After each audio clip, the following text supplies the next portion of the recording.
Hello, hello, and welcome to a Tuesday edition of Maximum Growth Live. I'm one of your hosts, Jay Ruane, founder of FirmFlex Social Media Marketing for Lawyers, as well as Ruane Attorneys, a criminal defense and civil rights practice in Connecticut. With me, as always, down in Del Boca Vista, Florida, is my friend Seth Price. Seth is the founder of Blue Shark Digital, an SEO firm for lawyers, as well as managing partner of Price Benowitz, your DC, Maryland, Virginia, South Carolina, Timbuktu, and Moscow, maybe, I don't know. You're all over the place, Seth. So how are you doing this week? How are things with you down there? We are well. You know, the little bit of a strain with Zoom schooling is getting old, and that has probably been the biggest challenge of the week. Yeah, you know, it's I don't know how to address it. I mean, I was hoping that by January our kids would be back in school.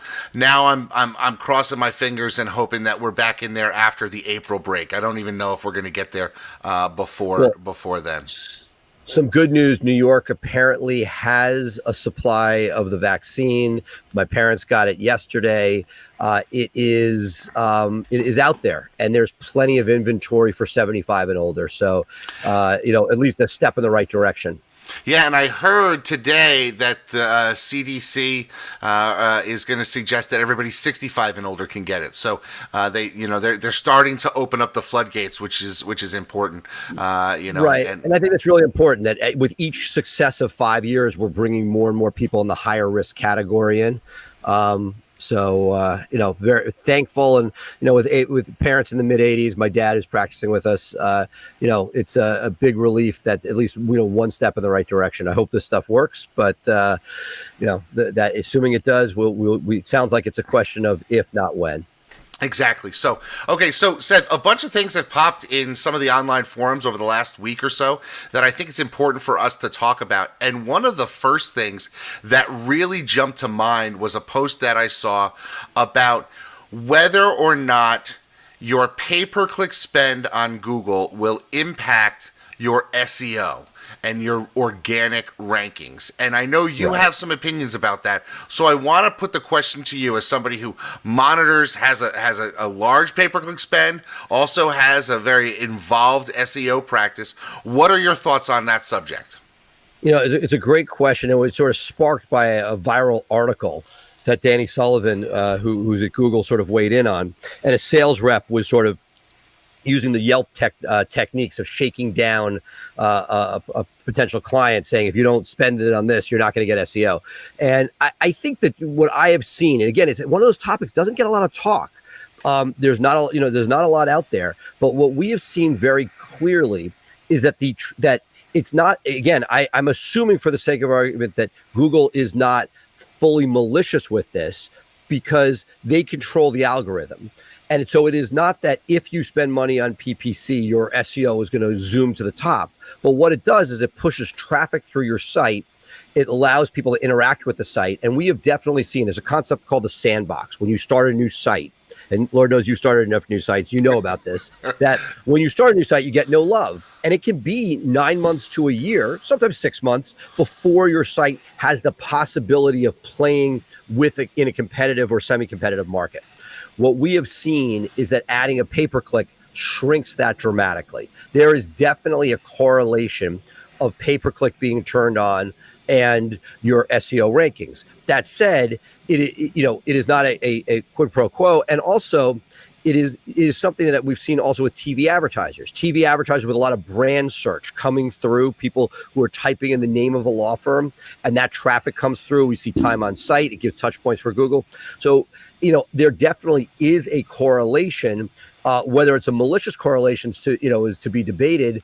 The thing that frustrates me is that if Google wanted to, they could restrict it, just like they do, a no-follow link. They can differentiate paid traffic from non-paid traffic because they're putting the traffic through, and they have clearly chosen not to differentiate that it is still valuable. And so while there is a separation of church and state at Google in theory between organic and paid, there is definitely a correlation in the algorithm between somebody who does paid traffic and the results that they will see accordingly in SEO. Okay, so that sort of, that gives me a better understanding of what we're talking about. Now, it it leads me to my next question. And yet, there's another question that came up in the forums because of a friend of ours expressed some frustrations about a marketing services provider that was not delivering her the results that she, thought was worthy. I mean, at one point, I think there was, a very high thousands of dollars cost per acquisition per case. And the question then becomes, can an agency handle all of your digital marketing needs well? In that, can they handle your local, your social, your SEO, your pay-per-click? Are there agencies out there that can, really do everything for you in the best possible manner? And there's a story that goes along with it. But what are your initial thoughts? Look, it's a complicated question. Like most things I say, it depends. Now, can anybody be best in everything? No. Do you need best in everything? Not necessarily. I'd say, let me explain what I mean. There are areas. One question is, doing any of this stuff. Some of it's an art, some of it's a science.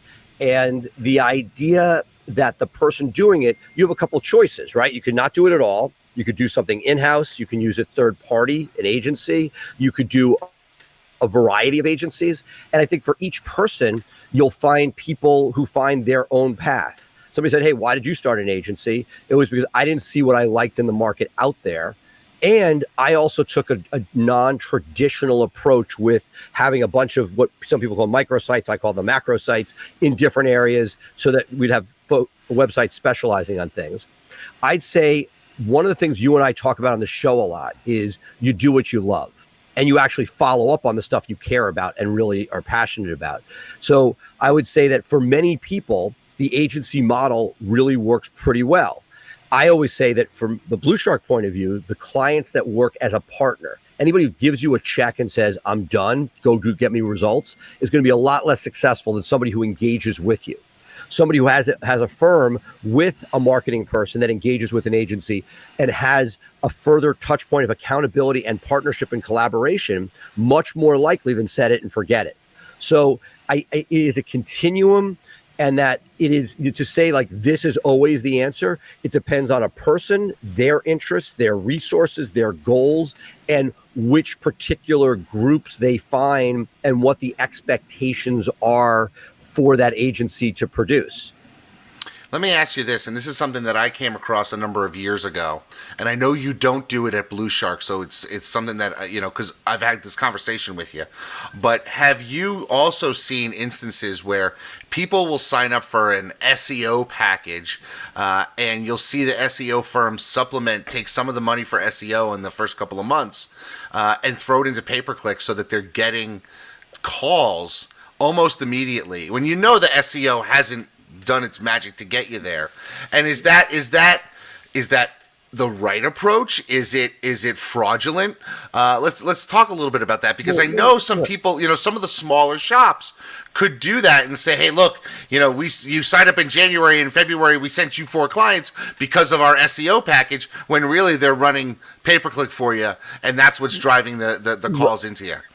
It's funny. I just heard a story from somebody who's talked about a very nebulous SEO group that was doing just that. They never did any SEO. And we took clients over and we saw nothing was done. They had been literally running pay-per-click in the background to a certain extent. Not that they're doing it nefariously. Some of it's nefarious. It's like the Scorpion model, right? They say you're buying an SEO package, but it's really there's no content or links in most people's packages. So therefore, it's mostly the SEO juice coming through.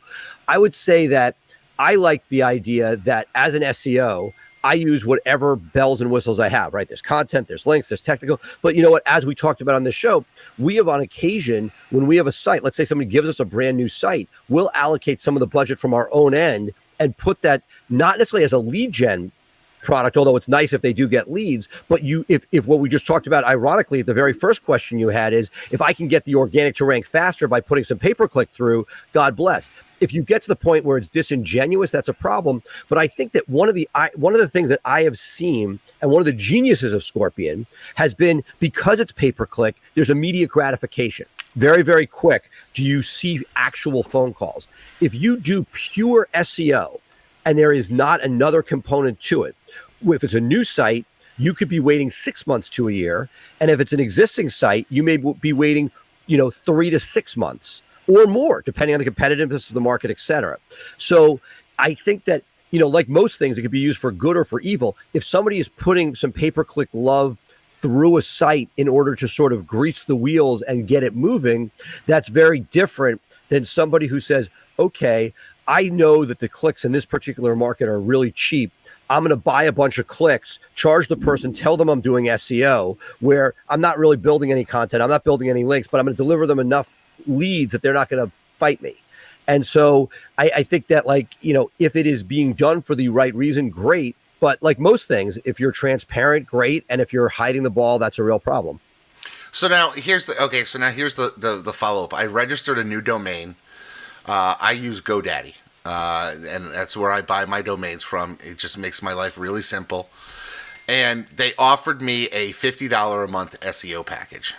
And I'm wondering, what the heck is a $50 a month SEO package bringing to me? Look, And so the answer is I don't want to speak to because I don't know, but like in most things in life, you get what you pay for. Well, so my guess is that they are using, if I had to guess, one idea, if I was selling a $50 a month SEO package, there'd be an automated script that pulled title tags and meta descriptions for all of your pages, right? Is that worth $50 a month? Probably. You know what I mean? Is it good?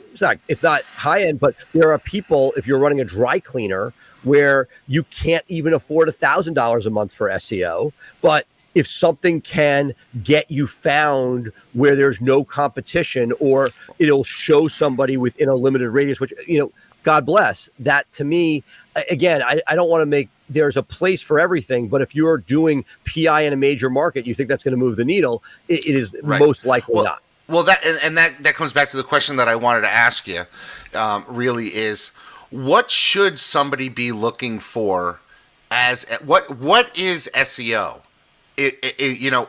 Fundamentally, because here's the problem I have. Many lawyers, they know the term SEO. They know it's something that they need, but they've never necessarily been trained on what it is, and so you can be susceptible to a sales pitch. Absolutely. And part of what we want to do here is sort of explain to people, what it is and what it means to be signing on for something like this. So can you just give me a brief rundown as to what true SEO is, so that the viewers to this call or to this presentation can get an idea and say, okay, now I understand, and I can have a conversation with the salesperson and ask them important questions. And as you know, I'm passionate about it, and that's the problem. It can be described at the top level in a few words, and you see people that can parrot that language. It's a question of what's actually done. Two most important factors, no debate about it, is content and links. I shouldn't say that. Some people say, links. Some people say, content and links. Google tells you that's everything. So if you're paying for SEO and there's not fresh content and there's no meaningful authoritative links coming in, I don't know what you're paying for. That's the bottom line. Content and links, that is. And so you could, again, it doesn't take a lot. If you took somebody who's polished or attractive, they can tell you that. But the question is, when you look at a report, are you getting content and are you getting links? And if you are, then and that's my problem with a company like Scorpion that has an SEO package that doesn't include those things. If somebody includes content and links, there are other factors. I talk about them all the time. The technical, the coding of the website. Right. Do you have your title tags, meta description, schema, all that good stuff? Is your site structured properly? Those are things that are harder and that you can easily sort of, I don't say snow lawyer, it's easier to talk about it than actually do it. So many people out there are many people professing to produce this that can say it. The question is, do they have the gumption to go behind the scenes, A, and know how to do it, and B, are they going to put the resources behind it, because it's expensive. It's not a SaaS product, which is what business wants, right? It's actual heavy lifting of building links, creating content, working on that. And now with local, You have to make sure you're ahead of the curve. Are you signed up for LSAs, which is a paid product? Are you getting reviews for the 3-pack and now for LSAs? Are you getting fresh content on the Google My Business in the form of photos or videos? What are the things that you're doing to continuously move the needle? So what I would say is what's so dangerous, and somebody said this to me when I started the agency, how are you going to differentiate yourself from the snake oil out there? Because SEO is like synonymous with snake oil, right? How many LinkedIn messages a day do you get, people? And when I do I have a couple websites. They're about as technically sound as you get. So if I get an email saying this website's messed up, I know it's a fraud, that they've never looked at it, and that if somebody's starting with BS, what's the likelihood there's anything beyond under the hood? So I think that, like most things, and what we heard, going back to your original sort of point in question, which is you need, like the old Sims commercial, if you remember from, if you're old enough to remember, an educated consumer is our best customer. I would say that about SEO, that if somebody knows what they're getting, that for me at Blue Shark, I love it because we put a fuckload of effort in, and it's not a guarantee. It doesn't always work. There are going to be ups and downs. There are times when traffic will be down for a bunch of reasons that may have nothing to do with SEO. It may be less people are searching. It may be the market has changed. It could be that Google algorithm has changed and devalued blog pages that got lots of traffic but didn't make any money. There are all different factors that go on. Plus, there's a time factor, which comes to your other point, which is there are a lot of people guarantee you placement in SEO. There are black hat things that can be done where you do bad links that push you up. So if you're paying for a guarantee, the person can just push about a bad stuff with you. You'll have no idea. It's like a guy who fixes your engine just enough to get you out of the shop, and you give them the money, and then the car explodes a couple miles down the road. So, there are each of these different things. And what's so interesting about, I think, why Scorpion scaled so much is that there's not a lag. If you're doing SEO, because it's organic and Google algorithm has to catch up to it, there's not a guarantee of how long it's going to take, and it's not going to be immediate. It's not immediate gratification. Now, if it was, then I wouldn't even have an agency. I'd just start putting websites everywhere and not even, and be able to sort of build them out. It's really tough. You need a legitimate business to build authority around and do a lot of work for it. And it's not going to happen that next day. It's going to take several months and sometimes more than you want. I can tell you that over time, it works. The question is, do people have the patience to get there? And so that there are times when, and I'll conclude this thought with this. This is the most frustrating part that I don't have a great answer for, which is there are times when it takes more time. And I can tell you my team is doing all the content, all the links. It's there. It will take more time. And we've seen it. There's somebody who jumps off and says, you know what, I'm gonna stop doing SEO. And then it pops 6 months later because the work you did catches up and the algorithm does it. That said, there are also nebulous players that can say those same words. It takes time, and it may never happen. Because if you're not doing anything, you can still be patient. And while it might happen, very, very unlikely that anything's going to happen unless you're doing that hard work behind the scenes. So the answer, it takes more time, may be real or it may not be real, which I know is not an easy answer. But the question is the team working for you taking the steps, these fundamentals that as of today are working? But if somebody is telling you it's going to take time and they're not building you content and they're not building you links, I don't know what you're waiting for. You're hoping for something, versus if you're doing best practices and you're building high quality content and you're curating authoritative links, it will happen. The question is when. Gotcha. So, okay. So let's talk about a part of this that, you started Blue Shark out of your law firm. You had in-housed a bunch of people and then said, you know what, this is working. Let's make it a service that other people do. Same thing with FirmFlex, really. We've done a ton of stuff in-house, and then we started to see results, and we said, you know what, this is something that other lawyers can adopt. Let's provide that service. So you and I both started with in-house teams. Let me tell you one thing that that has troubled me through this is the emails I get from somebody who is the marketing manager of a law firm that happens to be their receptionist. that they've decided to give a title to and say, now you're the marketing manager because maybe you do some social posts for us, once a week or something like that, or you're helping coordinate with our vendors. But truly bringing somebody in-house means bringing somebody in with a skill set, either developing that skill set and having them focus on it, or hiring for that skill set. If you were to hire in-house, what is your opinion as the first thing, because I'll give you mine when this is done, what is the first thing a law firm should think of if they're going to hire in-house marketing-wise? But there's so much to this question. This is not like a yes/no question, right? So let's back up for a second. People use titles differently. I like inflated titles because I call it the mother-in-law factor, that if you have a nice title, tell them. But if somebody is the receptionist and you make them the marketing manager to embolden them, and their one job is working with an outside agency to make sure that work comes back and forth, and there's a person to go knock on the partner's door and get content approved and to get social media posts out, and you're not pretending that this is a thought leader or somebody who's going to get you to the next level, but rather somebody who is a conduit, a facilitator. An expediter. That is one thing. An expediter, exactly. Like in a restaurant, going back to our restaurant, we talked about that on prior episodes. Yeah. That said, if you're going truly in-house, that's a whole nother can. Now, if you have a $20,000 a month budget as a mega firm and you're on SEO, very few firms have that, then, okay, you could hire a six-figure plus person. They can have some tech, they can have some people beneath them. That's a team. But if you're saying you're taking it in-house, there's no free lunch, right? Look at margins at 20-ish% for an agency, right? If you did it yourself, theoretically you're getting the benefit of all those different pieces. And yes, there's a profit margin, but there is with like PPC management or anything else that you do, right? So to do this yourself, part of the reason I started the agency is I didn't see it as a stable life or existence. I have told the story before, but it's apropos here. When I started, I would have a guy or a girl every 2 years who would work alongside me. They'd be my deputy, and then we'd hire some additional people. But that person was my right-hand person.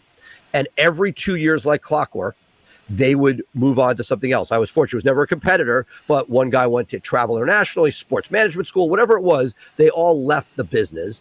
And truthfully, I had done, and we talked about salaries with attorneys, how there's a gap between what you train somebody for and what they become worth. You pay somebody, you bring them in, they're brand new, they're 40, 45, 50, 60, and all of a sudden they are now 4 or 5 years out of school and somebody offers them 90 to do something. You're like, oh my God. Now today, that doesn't sound so crazy. I'd probably say, sure. But when you're sitting there as a smaller firm, when those things happen, you're like, I'll just start over again. Or the person just leaves, which happens more often than not. Sure. So the problem is you're building on a person who may or may not know what they're doing, who may or may not stay. History is written by the victor. If you find that genius who figures it out and builds it in, great, but the odds of them having all those skill sets, maybe the guy's great at links, the odds of them being good at content are not that good. Will they know technical? Will they know social? Can they make video? Like all those different things need to be done. And as you sort of alluded to, not even one agency is like, we don't make video. Like we take other people's video, but I'm not like pretending to do that. We do, PPC, we do SEO, we'll do some paid search if we do strategically as part of it, but we're not going out there and creating viral campaigns organically. That's not our, we can't do that. So what I say to people is it is not a panacea. Now, do you need a great agency? Yeah, I mean, should you be vetting a number of people and making sure it's good and then staying accountable and possibly having a person in-house to deal with it? But to say I'm truly bringing this in-house, I know how difficult it is. And I also know it's like many things. You and I joked when we talk about stuff. And with one of our good friends, I used to have like the 6-month rule. It can't be I'm going to do it, like future tense. And it can't be I just started. See how it goes. And let's say it's the 6-month to a year rule. Like I'm bringing it in-house. Yes. That's awesome. What is this going to look like in a year? Is that person still going to be here? Will you find out it's the honeymoon period? What do they really know? What don't they know? How much time do you have to spend with them? There are all those factors. And employees, most people who are listening to this, if you're in a B2C area, not PI, $6,000 is the upper end of what people would spend a month. The average person might spend $3,000 to $5,000 a month who's not doing PI, right? Who's doing real SEO, not just like entry level, but doing some significant content and link buildings. $3,000 to $5,000 a month is not nothing, but bring one person into your office with benefits. And does the person know what they're doing? So again, this isn't to say you couldn't find the unicorn and get them and keep them. I wish people the best. And if that's what they want to do, I did it, but it was a 12-year process to make this a sustainable thing. And that until then, it was me retraining and, taking interviews at a Barnes and Nobles with people that were really outside the norm and trying to figure out how to make them work within our group and realizing. And so I digress, but to suffice it to say, if you taking it, there is no free lunch in-house, wrought with peril, going to an agency, similar pitfalls. To me, it is, look, you've seen it, Jay. You do a lot of stuff yourself. You've had great successes, but if you were to sort of score yourself even on SEO, you'd be like, hey, you gave up stuff, not bringing experts in and trying to hold on to a lot. You've done very, very well and everything's there. But I think that the idea that like this agency sucks, I'm going in-house, it's the grass. I'll leave you with this. I was in my backyard pre Del Boca Vista, and our backyard's pretty crappy. It's broken up, a lot of crabgrass, tons of dirt patches from the kids have ruined the grass. And our neighbor, whose father-in-law spends his weekends gardening in their backyard, looks over our fence and says, wow, your grass is so nice. I'm like, literally, lady, this is the living embodiment of the grass is always greener. That's what we're dealing with here. Gotcha.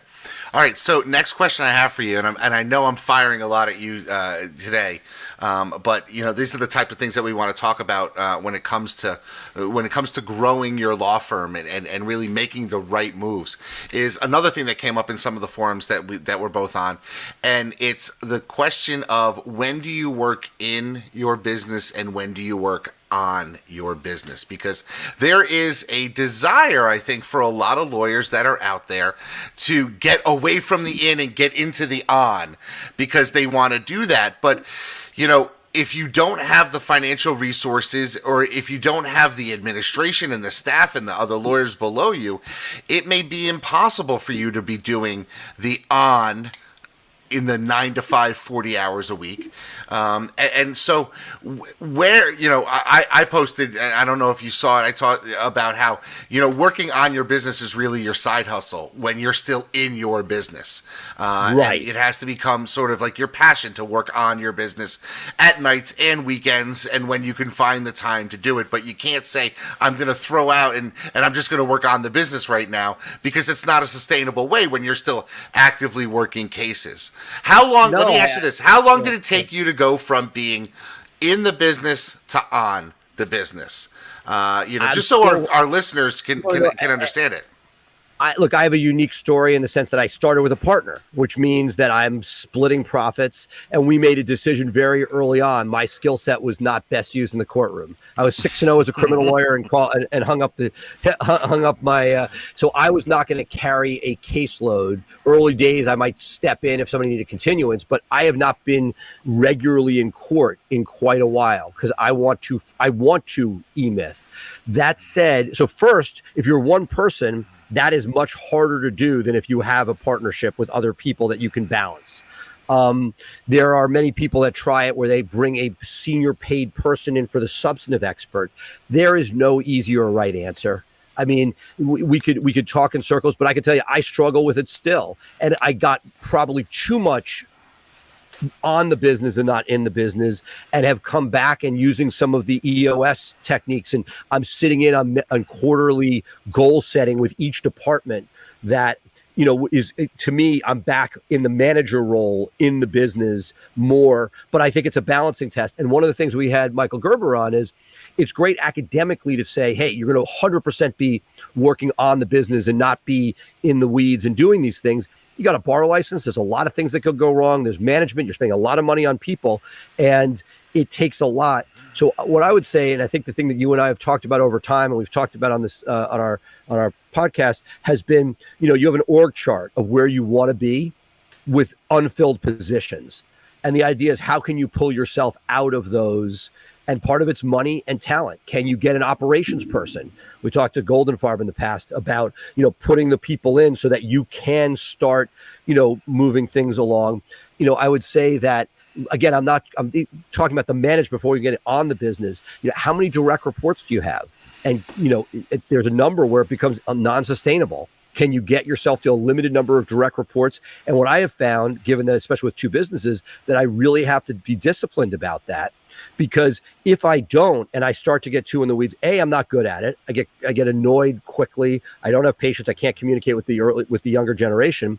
And so I find that if I am not disciplined, and I'm not perfect with it by any means, some days not even good, if I'm not relying upon those managers to connect down and bring the information up, that has been, when I do that and when that works and I trust the people that are below me, then I have a better shot at truly working on your business. But if if there's nobody between you and the staff, then how can you work on your business?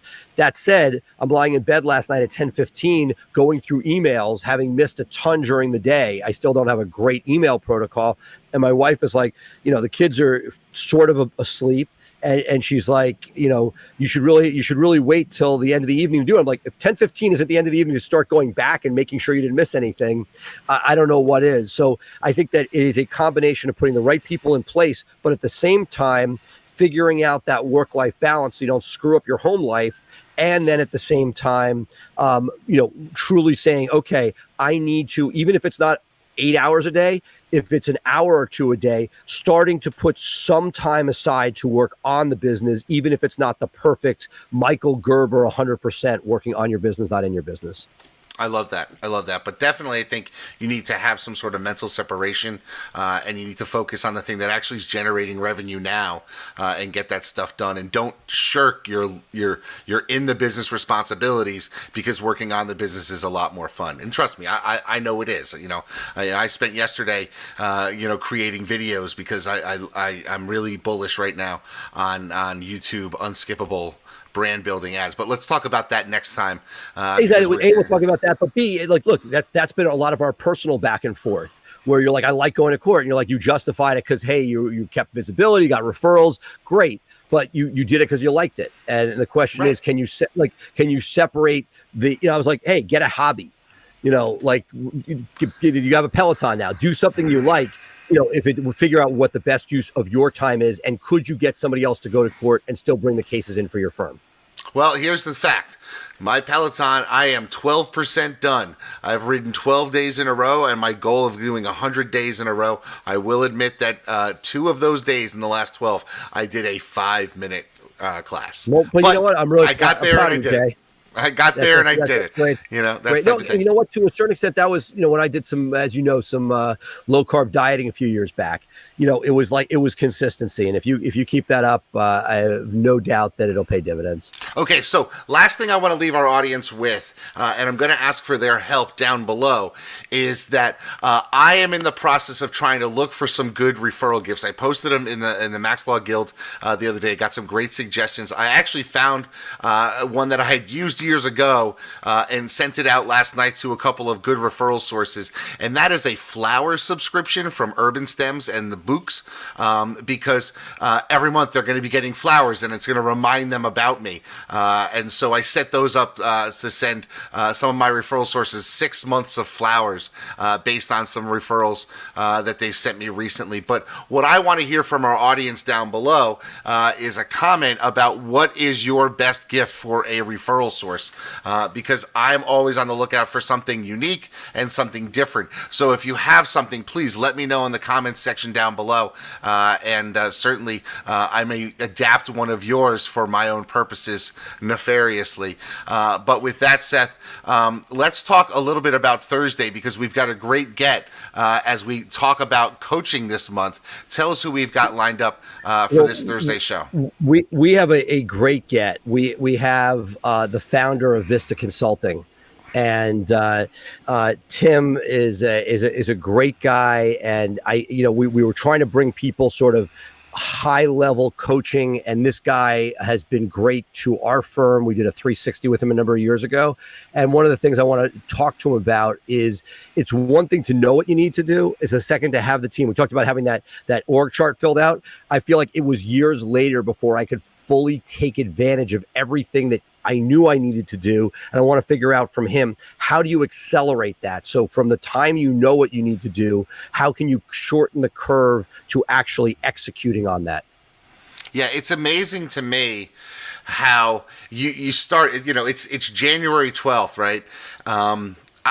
The year's already flying by, and it's one of these things that you could, put your head down to work and look up, and your practice has grown over 3 years, but it hasn't necessarily intentionally grown, and so now you're sort of like this spider web of growth, and it hasn't been directed in a particular way, and I think that's where Tim can really help lawyers focus their growth on these are the steps that you need to take in this order, in this manner, so that you're purposefully growing, and you're growing in a way that each growth step helps others build on top of it and supports the foundation for the next step. And I think that's one of the great things.